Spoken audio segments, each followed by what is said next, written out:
2022-2023 시즌 프리미어리그 31라운드 경기 토트넘 허스퍼가 본머스를 상대로 홈에서 역전패를 당했습니다. 손흥민 선수의 정말 멋진 101호 골, 2경기 연속골이 터졌음에도 불구하고 역시나 이제 수비적인 문제가 크게 노출됐던 경기인데요. 토트넘의 문제가 무엇이었는지, 특히 이제 이번 경기 아무래도 가장 큰 화제가 된 것은 교체로 들어갔다가 교체로 나오면서 평점 1점을 준 매체가 있을 정도로 악몽 같은 수비를 펼친 다빈손 산체스였는데, 부버지 김현민 기자와 함께 이날 경기 토트넘의 문제가 무엇이었는지 속속들이 분석해 보도록 하겠습니다. 우선 이번 경기 좀 어떻게 보셨어요?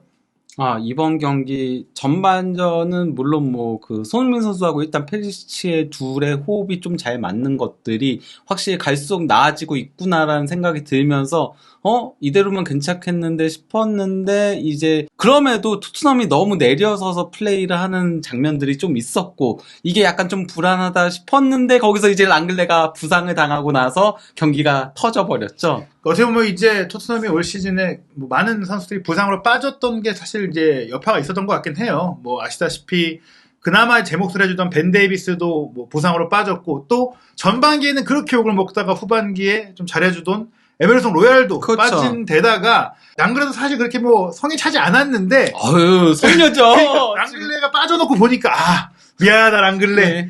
너라도 있었어야 되는데 이런 느낌이 들면서 랑글레 해자였다. 거기다가 저는 그 막판에 이제 공격 카드들을 막 넣으면서 파상 공세했을 때 나름 그래도 토트넘이 이런 축구도 할 수 있었네? 라는 생각이 들면서 좀 감독이 결국은 바뀌어야 되는 게 아닌가. 그러면서 조금 공격적인 감독이 올 필요성이 있지 않을까라는 생각도 들었습니다. 우선 이번 경기 포메이션부터 좀 짚어보도록 하겠는데, 선발 명단을 살펴보면 토트넘은 솔직히 말하면 어떤 감독이어도 지금 누가 와도 좀 바꿀 수 없는 그런 상황이잖아요.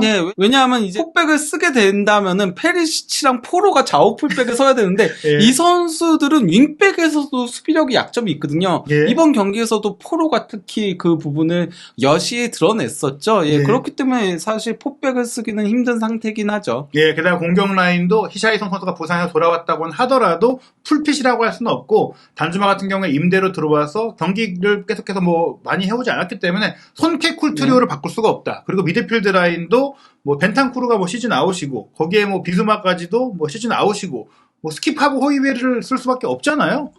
그런 상태긴 한데요. 도리어 이제 이 경기에서 사실 거기가 변칙을 쓴 거는 본머스긴 했어요. 원래 본머스는 거기가 4-2-3-1 포메이션을 즐겨 사용을 하고 있거든요. 하지만 이번 경기에서 토트넘에 맞춰서 3-4-2-1을 쓰면서 비냐가 첫 선발 출전 기회를 잡았습니다. 겨울 이적 시장에서 이제 데려온 거잖아요, 비냐를. 근데 이제 왼쪽 윙백으로 선발 출전시키면서 조금 변화를 감행한 본머스였는데, 이게 좀 어느 정도는 통했다라고 할 수 있겠죠. 타브니어도 이제 사실은 왼쪽 측면 공격수로 뛰다가 이번 경기는 이제 오른쪽 윙백으로 이동해서 사실 공격적인 역할을 했고, 또 날카로운 플레이도 많이 보여줬어요. 이번 경기 좀 주목했던 부분이 이제 토트넘 쪽으로 보자면, 경기 전 이제 기자회견에서도 그렇고, 또 손흥민 선수의 개인적인 인터뷰에서도 그렇고, 나는 이제 손흥민 존, 내 지역에서 슈팅을 때릴 수 있는 그런 플레이를 조금 원한다, 그런 얘기를 했을 때, 또 스텔리니 감독 대행은 그래도 우리가 다양한 선수들의 장점을 끌어내야 된다고 얘기를 했는데, 결과적으로는 지난 경기처럼 또 손흥민 선수를 높은 위치에서 썼고, 또 페리치와의 합도 잘 맞았던 것 같아요.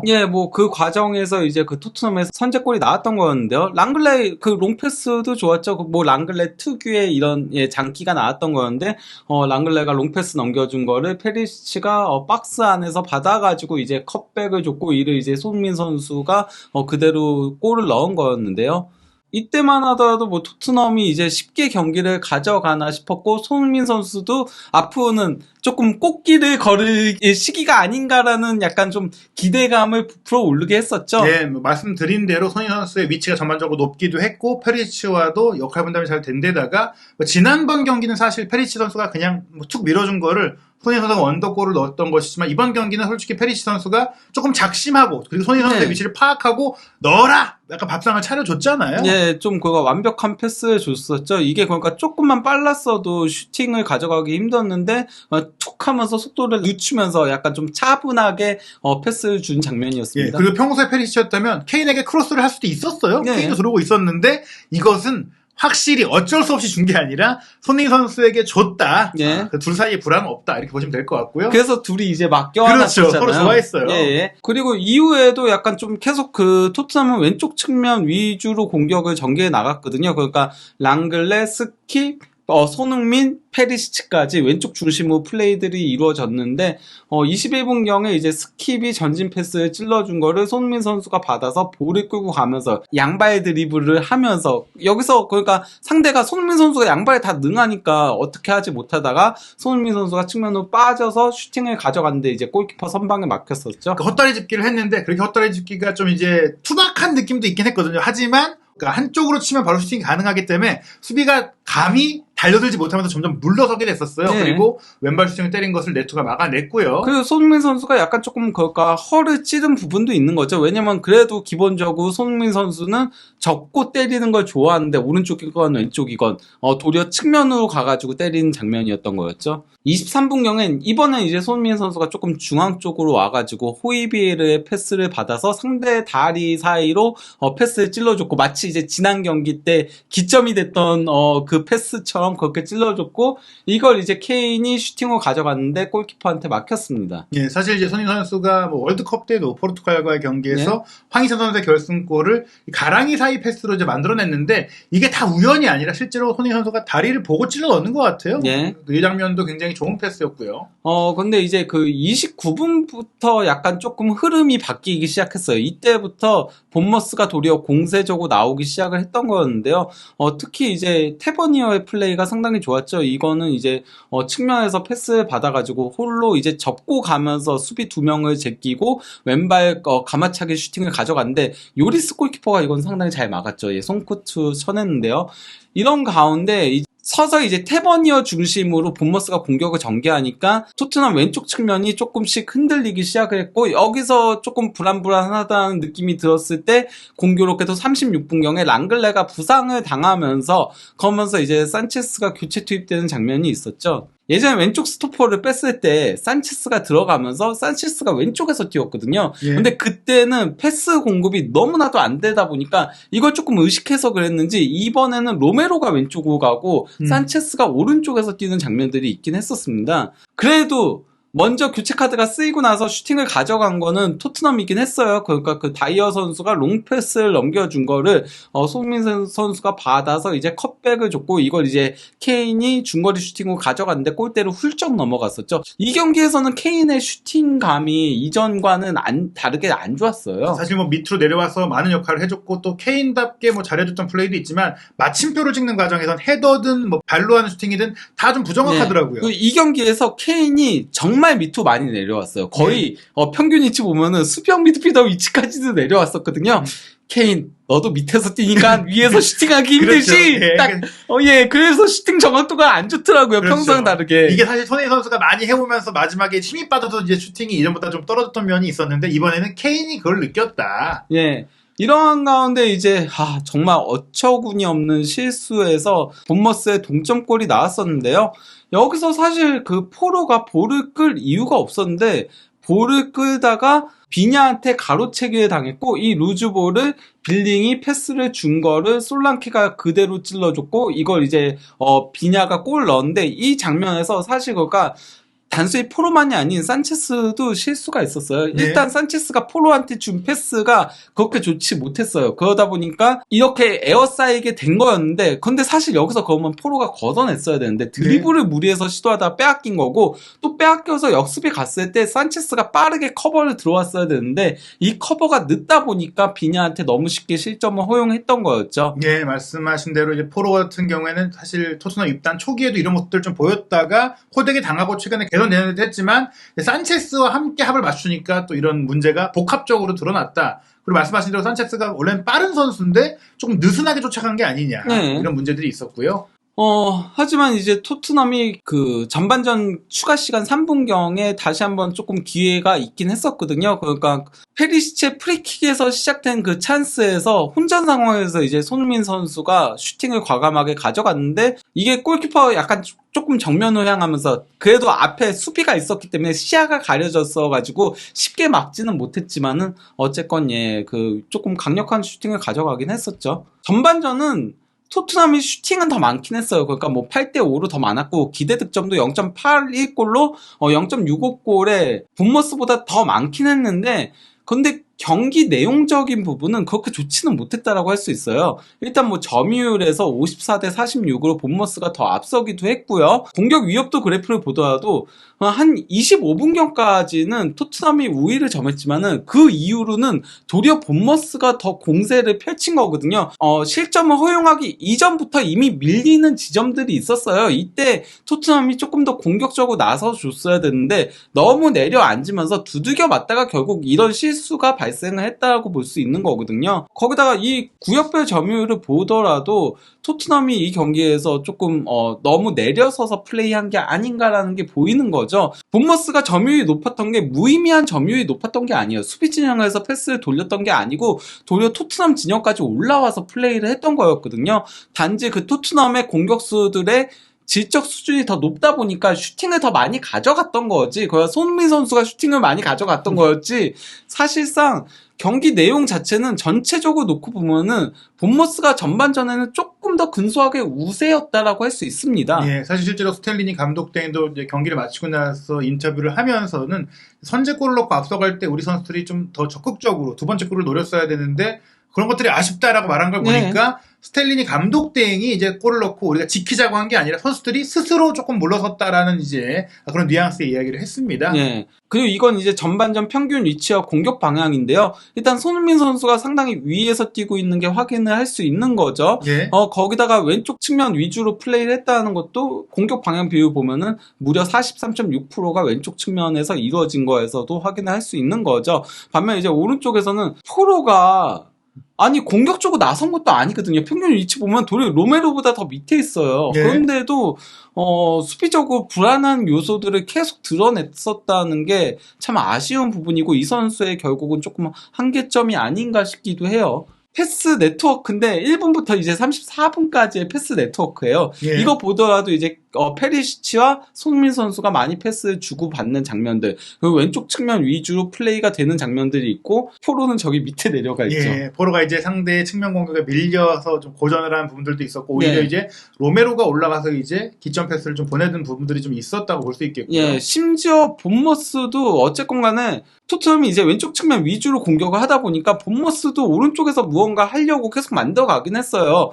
왼쪽 측면 공격은 사실상 비냐 한 명한테 맡기다시피 했던 거였거든요. 근데 그 한 명한테도 밀리는 거는 조금 문제가 있었다라고 할 수 네. 있는 거죠. 실제로 이제 득점도 비냐의 그 가로채기에 시작해서 또 비냐가 맞춤표를 찍었기 때문에 네. 이 비냐를 막지 못한 포로 그리고 이제 교체로 들어온 산체스의 문제가 좀 컸다. 네. 그리고 이제 공격 장면 보시면 이제 이번 경기도 손흥민 선수가 높은 곳에서 뛸 수 있었던 것은 역시 케인이 내려가지고 대신 또 페리시가 네. 손흥민 선수랑 겹치는 게 아니라 이제 콤비네이션을 이뤘다는 것이 또 하나의 인상적인 부분인 것 같아요. 케인이 거의 수비형 미드필더까지 예. 가 있죠. 그리고 이제 이건 전반전 손흥민 선수의 히트맵과 기록인 건데요. 보면은 박스 안에서 가장 많이 볼 터치를 했어요. 예. 그래서 손흥민 선수를 의도적으로 박스 안에서 플레이를 하도록 가져갔다는 얘기인 거고요. 그리고 뭐 이 경기에서 일단 뭐 슈팅 3회, 이거는 이제 두 번째로 많았고요. 클루세스키가 4회였는데 예. 전부 다 슈팅 차단이 됐어요. 예. 그러니까 슈팅만 그냥 많이 시도만 했던 거였고 손흥민 선수가 3회, 유효 슈팅도 3회로 유효 슈팅은 가장 많았죠, 당연히. 예. 뭐 클루세스키 유효 슈팅이 하나도 없었으니까요. 그리고 이제 토트넘 전체 유효 슈팅이 4회인데 그중 3회가 손흥민 선수였었고 그리고 기대 득점도 0.54골이었는데 팀 전체 기대 득점은 0.81골이었거든요, 전반전에. 거기다가 이제 단순히 이게 전부가 아니고 찬스 메이킹도 2회로 최다였고요. 예. 그리고 전력 질주도 9회로 최다였고요. 그리고 드리블 돌파 횟수는 1회로 두 번째로 많았고요. 페리시치가 3회로 가장 많았고요. 사실상 뭐 슈팅도 3회, 찬스 메이킹 2회, 뭐 이런 것들 생각을 하면은 토트넘의 전반전 공격은 손흥민 선수를 통해서 이루어졌다라고 할 수 있는 거죠. 게다가 이제 사실 이번 경기도 쿠루세스키 선수가 결국 마침표를 찍는 부분에서나 타이밍에서나 여러 가지로 좀 부진하다 보니까 저희가 솔직히 이제 뭐 이전에 많은 그 토트넘 분석 영상에서 페리시 선수에 대해서 조금 안 좋은 얘기들을 많이 했었는데 이번 경기를 보면 이제 쿠루세스키가 아니라 페리시가 오히려 공격 지역에서 손흥민 선수랑도 잘 맞고 또 더 개인적인 활약도 좋다. 뭐 이렇게 예. 느껴졌어요. 만약에 뭐 왼쪽 윙백이 뭐 벤 데이비스라던가 세세뇽이라던가 복귀한다면은 페리시치를 올려서 쓰는 것도 방법이지 않을까 싶은 생각도 들어요. 그렇죠. 아예. 뭐 사실 페리시치 선수를 좀 공격적인 원래 주 포지션이 네. 또 윙포워드였기 때문에 올려 썼을 때는 특히 이제 아예 케인 없이 프레스턴과 경기를 할 때도 손흥민 선수랑 합이 좋았기 네. 때문에 이게 좀 고려해볼 만하다. 이러한 가운데 그 본머스가 49분경에 비냐가 부상을 당해가지고 이제 스미스가 교체 투입됐었거든요. 그리고 이 스미스가 결국 나중에 한 건을 하긴 하죠. 예. 이러한 가운데 51분경에 또다시 이게 어처구니 없는 실수로 역전골을 허용하게 되는데요. 일단 그 상대 수비가 롱패스를 보냈을 때 이거를 포로가 헤딩으로 걷어내려고 했는데 이게 키가 아무래도 작다 보니까 잘못 맞으면서 도리어 솔랑케한테 백패스가 되고 말았어요. 예.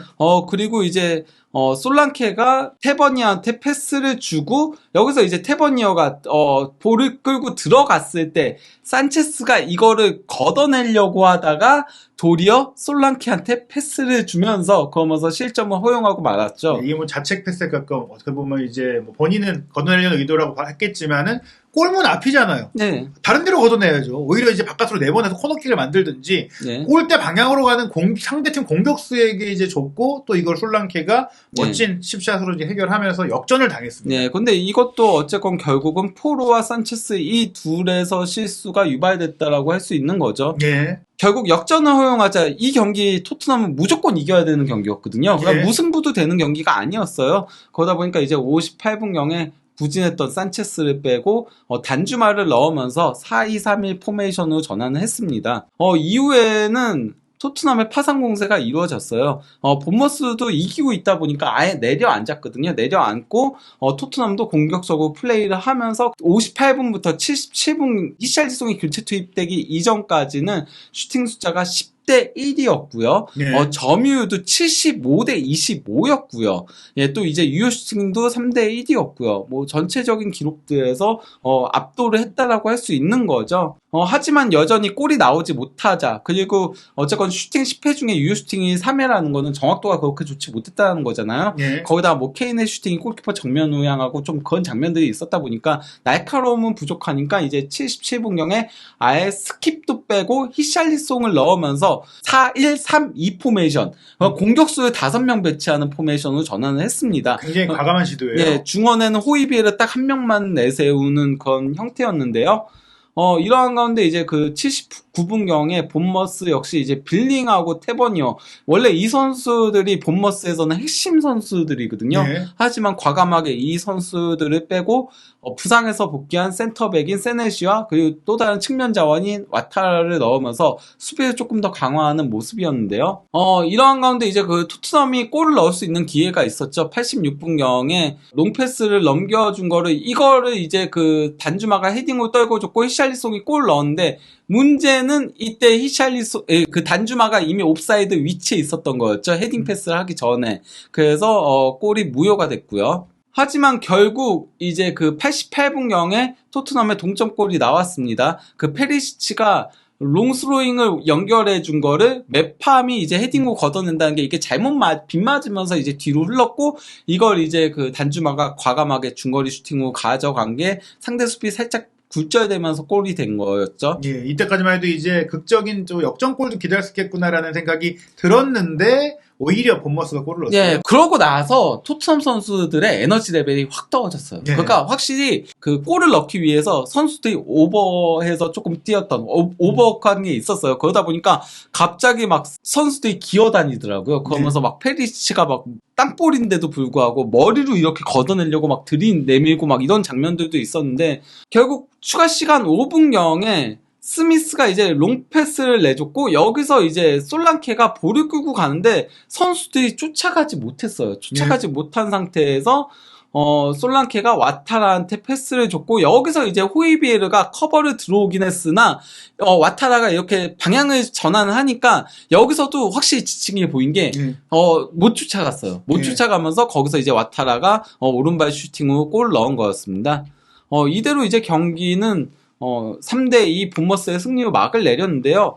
후반전은 토트넘이 압도했다라고 봐도 무방해요. 뭐 점유율도 57대 43, 뭐 크게 앞섰고, 뭐 기대 득점도 2.04골. 그러니까 네. 후반전에는 이 경기는 사실 2대1로 승리할 수 있었던 경기였다라고 할 수 있거든요. 예. 예, 그리고 공격 위협도 그래프를 보다도 후반전은 그냥 토트넘이 다 공격을 했다라고 할 수 있는 거죠. 근데 문제는 본인들의 실수로 이 실점을 허용한 것과 경기 막판 실점은 선수들이 지쳐서 실점하게 된 거니까 좀 아쉬운 실점들이라고 할 수 있는 네. 거죠. 게다가 히샤이성 같은 경우도 뭐 불어냈던 그 오프사이드 상황이라든지 또 이제 코너킥에서 헤더로 골을 넣을 수도 있었는데 빗나간 장면이라든지 여러 가지로 이제 운도 좀 따르지 않았던 면도 있었던 것 같아요. 뭐 이 경기 이제 평균치를 보면은 확인할 수 있지만요. 손흥민 선수가 상당히 공격적으로 플레이를 한 걸 확인할 수 있죠. 경기 끝까지도 그랬다라고 할 수 있고요. 히트맵을 보더라도 손흥민 선수 거의 박스 안에 있죠. 그 중앙이 손흥민 선수의 히트맵이거든요. 네. 그리고 또 이제 오른쪽 하프 스페이스도 상당히 많이 점유를 하고 있죠. 거의 보면은 이 경기는 수비 쪽으로 내려오지 않고 공격 쪽에서 계속 플레이한 걸 확인할 수 있습니다. 네. 게다가 이제 이 하프 스페이스 말씀하신 좌우 모두 흥민존에서 좀 공을 잡은 상황들, 슈팅을 때릴 수 있는 기회들이 있었다는 네. 거예요. 그리고 페리시치는 계속 측면을, 점유를 많이 하면서 둘의 이제 동선이 조금 겹치지 않는 그런 모습들이 있었던 거였죠. 결국엔 손흥민 선수와 페리시치의 콤비네이션 문제는 감독이 충분히 전술적으로 이제 조정해줄 수 있는 거였다. 네. 왼쪽이 이제 페리시치가 손흥민 선수한테 패스를 준 거고요. 오른쪽이 이제 손흥민 선수가 페리시치한테 패스를 준 거거든요. 두 선수 모두 사이좋게 7번씩 패스를 주고받았습니다.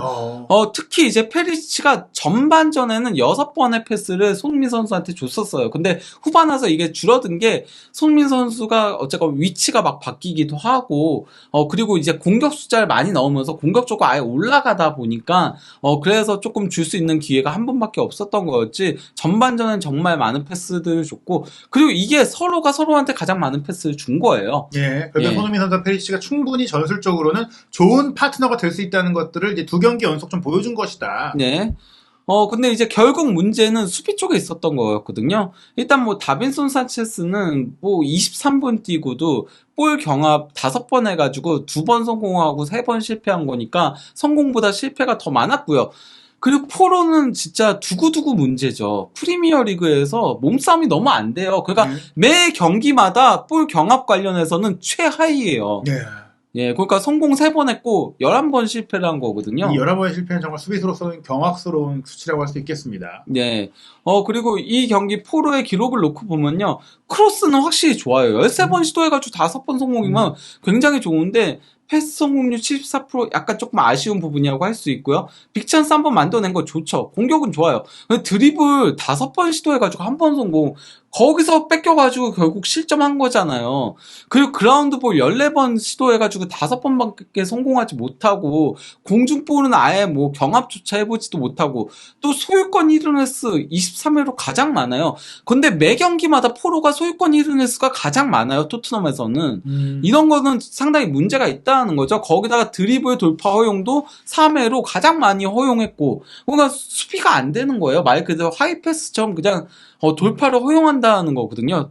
거기다가 이제 뭐 실점에 있어서의 빌미가 된 실수를 범한 거고요. 예, 이 선수가 분명히 기술적으로 뛰어나고 뭐 좋은 패스 기술을 갖고 있지만 프리미어 리그에서 통하기 위해 이제 필요한 피지컬이라든지 속도라든지 뭐 이런 부분들이 좀 부족하다 보니까 분명히 뭐 라리가에 간다거나 뭐 다른 서유럽의 리그에서는 더 잘할 수 있겠지만 네. 프리미어 리그에서는 그리고 토트넘에서는 좀 쉽지 않다.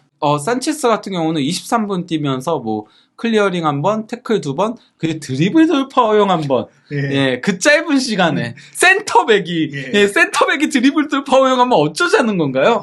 예, 그리고 공중볼 1번 시도해가지고 성공하지 못했고요. 예. 소유권 2번 잃었고요. 뭐 그렇다고 할 수 있는 거죠. 이건 소파스코어 평점인데 손민 선수가 7.8점으로 가장 높았고 페리시치가 7.7점으로 두 번째로 높았고 둘이 그나마 팀 내에서는 가장 좋은 모습들을 보여줬다라고 할 수 있겠고요. 그 품목 평점을 보면은 이제 뭐 페리시치가 8.3점으로 가장 높았고 손민 선수가 8.1점으로 두 번째로 높았고 둘이 거의 다 그래요. 예. 후스코어드도 마찬가지로 페리시치 7.7점 그리고 손흥민 7.5점. 포로는 한때는 5점이었어요. 전반전에 전반전은 5점이었는데 그나마 후반 나가지고 공격 막 하면서 크로스 막 올리면서 그렇죠. 이게 올린 건데 스탯이 좀 좋아졌죠. 예, 근데 약간 좀 뻥튀기가 된 예, 거죠. 지금까지 말씀드린 이 평점들은 이제 개인의 주관이 들어가지 않는 것인데 이제 기자들이 평가한 주관적인 평점에서 조금 더 극명하게 드러나는 부분들이 있습니다. 예. 먼저 그 수비 쪽은 다 평점이 엉망이죠. 뭐 개떡이라고 할 수 있겠는데요.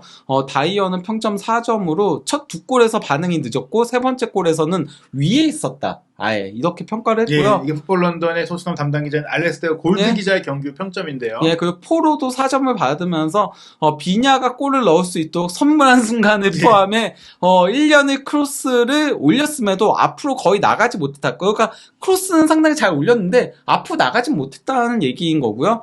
그리고 또 이제 산체스에 대해서는 평점 2점 주면서 잊고 싶은 밤. 본머스 동점골에서 포로에게 패스하기 전 흔들리는 터치했다. 그 후 두 번째 골에선 너무 쉽게 돌아섰고 솔랑케에게 패스를 주면서 실점을 헌납했다라고 했고요. 관중들은 그의 터치에 야유를 보냈고 결국 단주망을 교체해야 했다라고 한 겁니다. 사실 이제 산체스 입장에서는 뭐 화면에서도 나왔지만 교체로 들어갔다가 또 얼마 되지 않아 교체로 나오게 된 상황. 분명히 이제 굴욕적인 상황이라고 할 수 있고 네. 이게 사실은 전술적인 교체라고도 할 수 있겠지만 어찌됐거나 교체로 들어가서 체력이 아직 많이 남은 선수의 입장에서는 네. 굉장히 이제 이례적인 일이거든요. 더구나 이제 이 알렉스 골드 기자가 현장에서 취재한 바에 따르면 홈팬들이 야유를 했다라는 네, 거잖아요. 그렇죠. 뭐 사실 저는 개인적으로 그래도 홈팬들이 경기를 하고 있는 우리 선수한테 야유까지 해야 되냐라고 싶기도 하지만 이게 한 경기만 그런 게 아니니까 나올 때마다 그러다 보니까 이제 산체스는 더 이상 좀 토트넘에서 뛰기 어렵지 않을까. 예. 그리고 이제 90미닛은 손흥민 선수한테 평점 8점을 준 반면에 이제 산체스한테는 평점 1점, 예, 네. 거의 충격적인 평점을 준 거고요. 예, 두 골의 이제 실책을 범했고 교체로 들어갔는데 나와야만 했다라는 평가였었고요. 예, 그리고 포로가 3점 후 두 번째로 낮은 평점을 받은 거죠. 앞서 이제 김현민 기자께서 분석해 주신 대로 이제 드리블을 하다가 이제 너무 쉽게 뭐 많은 문제들을 이제 예. 뭐 겪었다. 뭐 그러면서 실점의 빌미가 됐다라는 부분들이 나왔고 많은 선수들이 저평가를 받았어요. 뭐 지금 쿠르세스키도 5점이고 케인조차도 사실 예. 평점 4점을 받을 정도. 그리고 이제 뭐 랑글레만이 좀 교체되기 전까지 수비수들 중에서 잘했기 때문에 6점이고 그리고 골을 넣은 손흥민 선수 8점. 뭐 풋볼 런던이라든지 뭐 다른 매체들도 그래도 손흥민 선수는 이번 경기 잘했다는 평가들이 나오고 있는데요. 그 페리시도 이 경기에서는 7점을 받은 거죠. 예, 예. 뭐 어찌됐거나 손흥민 선수는 이 경기 패배에 책임이 없는 선수가 아닐까 싶어요. 이 표현 딱 링킹 업 위드 손. 예. 결국에는 이제 그동안 볼 수 없었던 표현인 예. 거죠. 예, 어떻게 보면 이번에는 나인티민이 굉장히 합리적인 평점을 꽤 잘 줬다라고 예. 볼 수 있겠는데요. 이 전반적인 내용을 통해서 토트넘의 문제가 무엇인지 명확하게 드러난 것 같은데 좀 안타까운 것은 토트넘이 이제 다음 시즌 챔피언스리그에 나갈 수 있는 희망이 많이 사라진 것 같아요. 예, 아니 그러니까 그 랑글레가 만약에 큰 부상이라면은 지금 데이비스도 부상인 가운데 이제는 센터백도 숫자가 없어요. 예. 산체스나 탕강가가 나와야 돼요, 진짜. 과연 토트넘이 이 위기를 어떻게 타개해야 될지 그리고 손흥민 선수의 미래에는 어떤 해결책, 어떤 돌파구가 필요할지 계속해서 한준TV에서 부버디 김현민 기자와 함께 토트넘과 손흥민 선수에 대한 이야기 분석해서 준비하도록 하겠습니다.